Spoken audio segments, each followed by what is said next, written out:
Ребята, всем привет, с вами Михаил, и сегодня я открываю новую рубрику. Она будет называться «Ностальгия».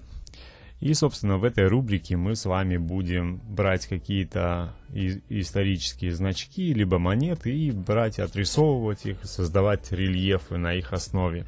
То есть, по сути, создавать прототипы. А сегодняшний, собственно, у нас значок — это значок пионеров. Это уже последний вариант этого значка, то есть он был, по-моему, с 1964, да. Ну и вот, наверное, не каждый из моих подписчиков, да, родился в советское время, поэтому, ну, собственно, давайте сделаем такой небольшой экскурс, да, по истории пионерии, да.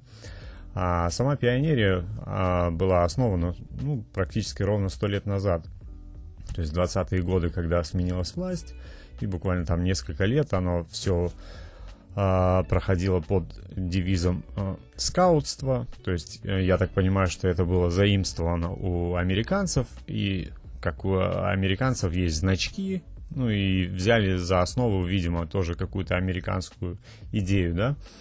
Вот. Ну и вы можете смотреть, да, вот были первые пионерские значки. Давайте вот посмотрим. В числе первых значков был значок, который одновременно был зажимом для галстука. То есть один из атрибутов пионерии, там галстуки, ну и так дальше, там, барабаны, дудки. Вот. А дальше, скажем, были какие-то изменения значков. Были значки за активную работу. Также был вот «Будь готов, всегда готов». То есть сегодняшний наш значок был «Всегда готов». Вот, то есть это была речевка пионеров, да. Но также вы можете вот в следующей картинке видеть, да, что предшественник этого значка был немножко другой, да. Был костер, горело пламя, звезда и серп и молот, да. Значки были первой, второй, третьей степени, «Всегда готов». То есть они распределялись по степеням.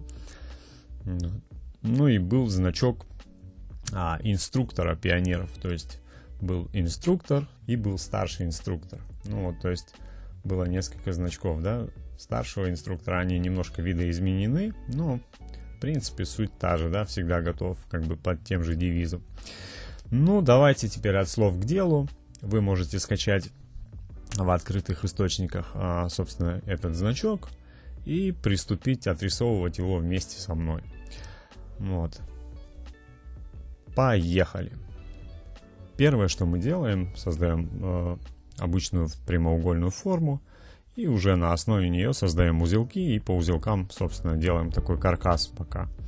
Я, как всегда, делаю вначале все без скруглений, вот, а со временем все, что необходимо, как бы скруглить, скругляем, да.